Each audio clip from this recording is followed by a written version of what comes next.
कि जिस तरह से आप देखेंगे कि यूपीएससी के स्टूडेंट जो है एक तरह से पॉइंटर फॉर्म में लिखते हैं, उसी तरह से आपको पॉइंटर फॉर्म में ही इस प्रकार के आंसर को लिखना होगा।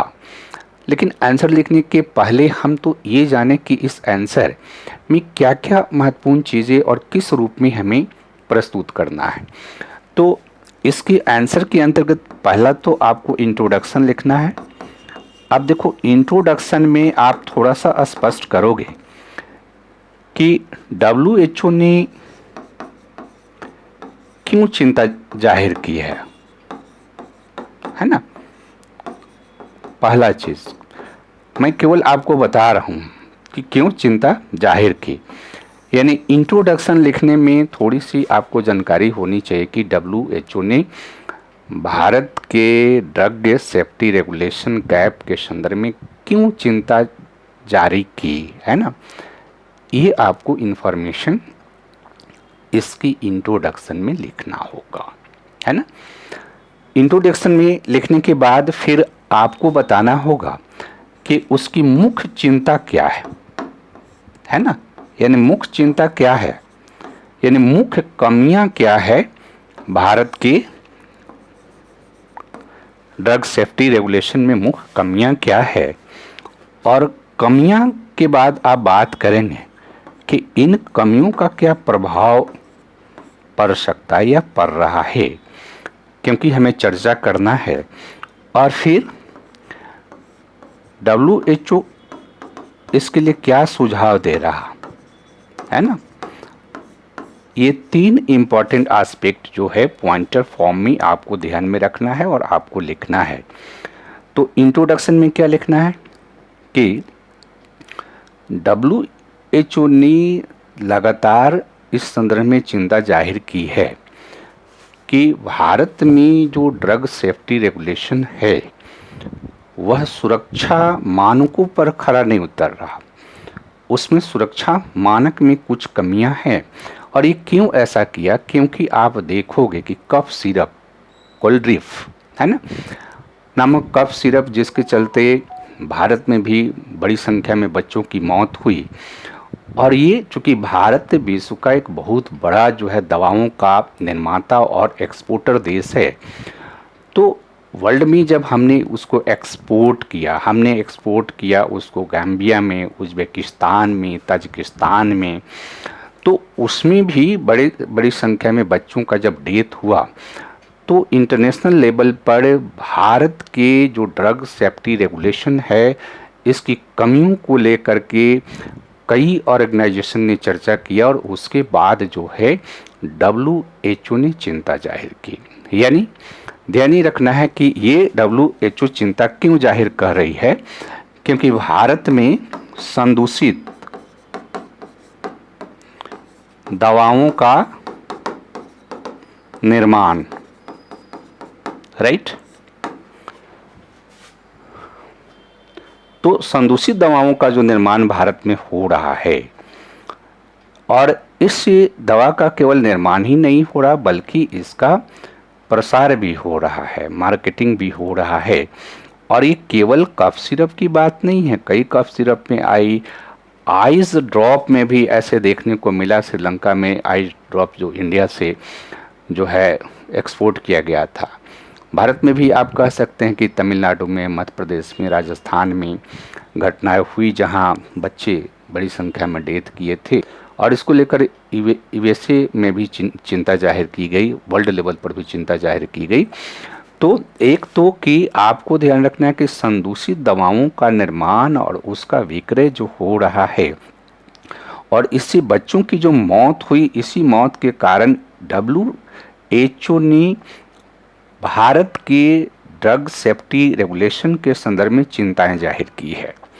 तो अब देखिए कि चिंताएं जाहिर की तो बहुत कम में लिखना है, तो मुख्य चिंता क्या है यहाँ से ध्यान में रखना है कि मुख्य चिंता किन किन क्षेत्रों में है। तो ये प्रोडक्शन के क्षेत्र में, यानी जो भारत में मैन्युफैक्चरिंग हो रहा दवा उसमें क्वालिटी कंट्रोल को लेकर के समस्या है ना। पहला चिंता किया कि भारत में जो दवा मैन्युफैक्चरिंग है एंड क्वालिटी कंट्रोल है उसमें भारत में कमियां है, क्योंकि मैन्युफैक्चरिंग के अंतर्गत कई इम्पोर्टेंट समस्याएं देखने को मिली। मैन्युफैक्चरिंग के अंतर्गत क्या हुआ कि जहरीली रसायनों का प्रयोग किया गया है। जैसे भारत में देखिए कि डाई एथिलीन ग्लाइकोल का उपयोग किया गया था, और इसे कफ सिरप में, और इससे बच्चों की मौत हुई। इसके अलावा भारत में स्वच्छता को लेकर भी प्रॉब्लम है। भारत में अगर आप देखिएगा कि मैन्युफैक्चरिंग के अंतर्गत और क्वालिटी कंट्रोल के अंतर्गत स्वच्छता पर मानक पर ये दवाएं खरा नहीं उतरती है। कई जगह चूहों के बारे में रिपोर्ट आई, पक्षियों के बारे में रिपोर्ट आई, जिससे वो प्रदूषित किया जाता है। तो एक चीज़ यहाँ पर ध्यान रखिएगा कि मैन्युफैक्चरिंग और क्वालिटी कंट्रोल को लेकर के WHO ने भारत को चिंता जाहिर की कि आपकी मैन्युफैक्चरिंग का जो प्रोसेस है वो ठीक नहीं है, उसमें कई कमियां हैं। दूसरा जो है, ये ध्यान में रखिएगा कि रॉ मटेरियल है ना, देखो हम लोग रॉ मटेरियल मंगाते हैं और उसमें चाइना से बहुत ज़्यादा हम लोग आयात करते हैं फार्मास्यूटिकल क्षेत्र में रॉ मटेरियल। तो उसके सप्लाई चेन में भी प्रॉब्लम है, क्योंकि घटिया स्तर के रॉ मटेरियल्स का यूज़ भारत के दवा इंडस्ट्री में किया गया है। उसको लेकर भी WHO ने चिंता जाहिर की। तीसरा जो इम्पोर्टेंट, चूँकि देखिए दो चीज़ें ये ध्यान रखिए, अगर सीक्वेंशियल मैनर में आप प्रश्नों का आंसर लिखेंगे तो आपको मार्क्स बेहतर मिलेंगे। तो मार्क्स बेहतर प्राप्त करना है तो सीक्वेंस को मेंटेन करना है। जैसे हम अगर उत्पादन के स्तर पर, प्रोडक्शन के स्तर पर खामियों की बात कर रहे हैं, तो फिर उसमें रॉ मटेरियल में खामी है तो ऑलरेडी दवा में खामी तो आएगी ही। और तीसरा अगर आप बात करेंगे तो यहाँ पर कहते हैं कि सर्विलांस में प्रॉब्लम है ना। भारत में अब देखो सर्विलांस की ज़रूरत कब है, जब भी आपने दवा को प्रोडक्शन कर दिया है ना, आपको अप्रूवल मिल गया, अप्रूवल मिलने के बाद दवा जो है मार्केट में गई है ना। तो दवा मार्केट में गई तो उसकी जांच हो रही है कि नहीं हो रही है, यानी कोई घटिया दवा जो है या नकली दवा जो है, जैसे अगर बाज़ार में है ना, बाज़ार में घटिया दवा, सब स्टैंडर्ड दवा या नकली दवा भी बिक रही है, तो इसका सर्विलांस जो है भारत में काफ़ी कमज़ोर है। WHO ने इस पर काफ़ी बल दिया कि इसकी जो सर्विलांस है, यानी इसके जांच का प्रोसेस है, यानी पुअर आपका पोस्ट मार्केटिंग सर्विलांस जो है, ये दवाओं के एक तरह से ऐसे दवा जो घटिया हैं, जो कि नकली हैं, जो कि मिक्स्ड हैं, उनका बाज़ार में धड़ल्ले से उपयोग हो रहा है। चौथा इम्पोर्टेंट, WHO ने इसमें कहा कि आपके पास फार्मेको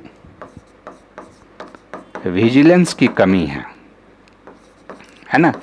देखो फार्मेको विजिलेंस का मतलब हिंदी में, आप हिंदी में इसे लिख सकते हो। फार्मेको विजिलेंस का मतलब क्या है कि भारत में एक और समस्या है। भारत में समस्या क्या है कि अगर दवा से रिएक्शन हुआ है ना, तो ना पेशेंट उसको रिपोर्ट करते हैं अथॉरिटी के पास प्रॉपर, और नहीं डॉक्टर रिपोर्ट करते हैं। लोग इसको सीरियस नहीं लेता है। जब दवा बाज़ार में उतरा और बाज़ार में उतरने के बाद किसी व्यक्ति को रिएक्शन हुआ, तो रिएक्शन होने के बाद क्या लीगल मैकेनिज़्म है, किस अथॉरिटी को हम ये सूचना दें, हम इसके संदर्भ में अवेयर नहीं हैं, है ना। तो उसके कारण भी क्या है कि संदूषित जो दवाएं हैं वो बाज़ार में बिकती है। और आपका पांचवा इसमें आप पे जोड़ लीजिए कि इंस्पेक्शन है ना, या क्वालिटी टेस्टिंग। इस क्वालिटी टेस्टिंग में भी प्रॉब्लम है, क्योंकि भारत में ये पाया गया है कि अधिकांश जो ड्रग इंस्पेक्टर के जो पद हैं वो खाली हैं, ठीक है। तो ड्रग इंस्पेक्टर के पद ही खाली है, प्रॉपर वे में लोग नहीं हैं, वहाँ भी कई प्रॉब्लम है। जैसे आप देखिएगा कि भारत में इन्फोर्समेंट है ना, एंड अकाउंटेबिलिटी की प्रॉब्लम है,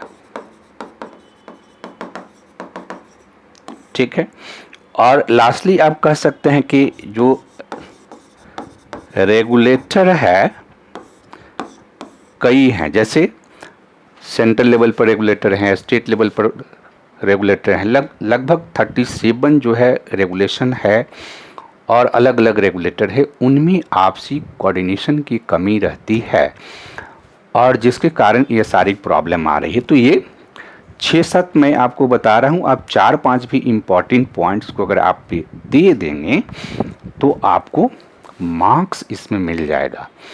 यानी ध्यान ये रखना कि प्रोडक्शन में प्रॉब्लम है, प्रोडक्शन के लेवल पर क्वालिटी कंट्रोल नहीं है, मार्केट में जब दवा गई तो मार्केट में दवा जब बिक रही तो उसमें सर्विलांस नहीं है, फिर फार्मेको विजिलेंस नहीं है, सतर्कता नहीं है लोगों को कि अगर किसी तरह का दवा से रिएक्शन हुआ तो उस रिएक्शन के विरुद्ध हम कहाँ पर जा कर के रिपोर्ट करें, रिपोर्टिंग ठीक नहीं है।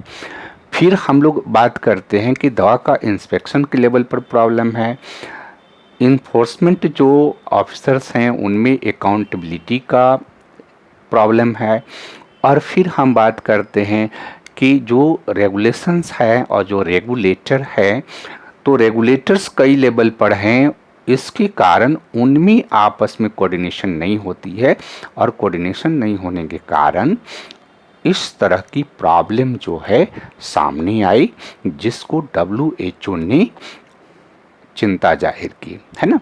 WHO ने काफ़ी चिंता जाहिर की है और WHO ने एक और इम्पॉर्टेंट पॉइंट कहा है कि ये एक्सीडेंट नहीं है कि किसी एक मुद्दे पर हो गया, बल्कि भारत में ये कॉन्टिन्यूअस दिखाई दे रहा। 2022 से WHO ने एक तरह से चिंता जाहिर की है कि भारत में ये हैबिचुअल एक तरह से जो फार्मास्यूटिकल सेक्टर है या इंडस्ट्री है, दवा कंपनियां हैं, वो हैबिचुअल हो गए हैं इस तरह के दवा को बनाने के लिए और मार्केट को उसको सेंड करने के लिए, मार्केट में उसको प्रस्तुत करने के लिए, और ये एक्सपोर्ट भी हो रहा है क्योंकि आप जानते होंगे कि भारत जो है दवा का एक बहुत बड़ा विश्व का निर्माता और एक्सपोर्टर भी है, तो ये बाहर में भी एक्सपोर्ट हो। अब देखो इम्पैक्ट क्या है कि सबसे बड़ा इशू तो हेल्थ का है, और हेल्थ में क्या हो रहा कि इससे कई जगह पॉइजनिंग होगी, कई जगह जैसे हमने कहा कि आई ड्रॉप में प्रॉब्लम आया तो अंधापन का डेवलपमेंट हो गया, बच्चों की मौत हो गई, लिवर में प्रॉब्लम हो गई, किडनी में प्रॉब्लम हो गई, हार्ट फेल होती है, तो इससे बड़े पैमाने पर लोगों को हेल्थ के इशू आ रहे हैं और बच्चों की मौत भी हुई है। तो एक तो ये बहुत बड़ा कंसर्न है क्योंकि इस पे कोई कॉम्प्रोमाइज़ नहीं की जा सकती है। दूसरा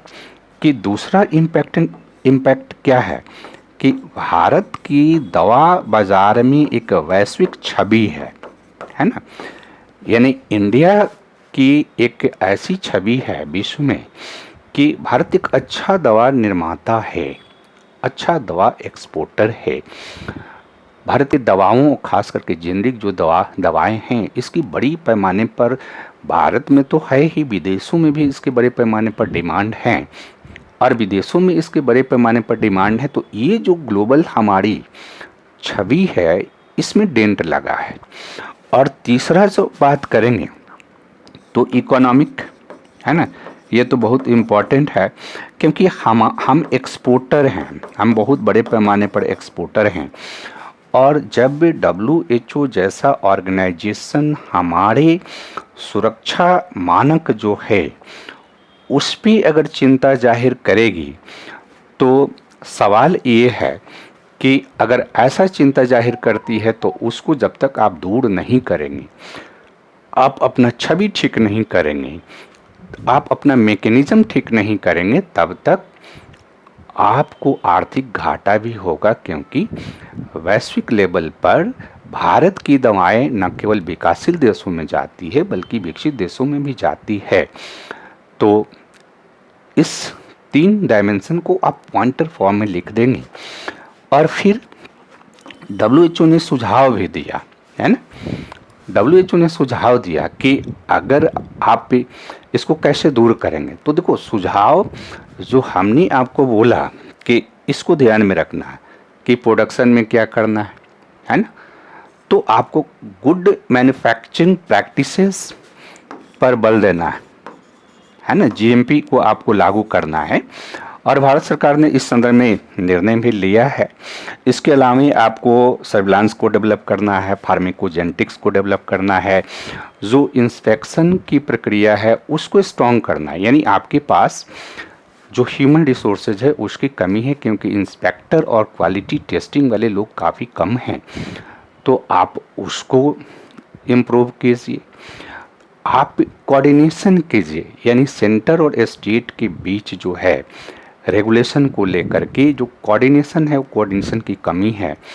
इन्फोर्समेंट प्रक्रिया जो है को और अधिक अकाउंटेबल बनाने की ज़रूरत है।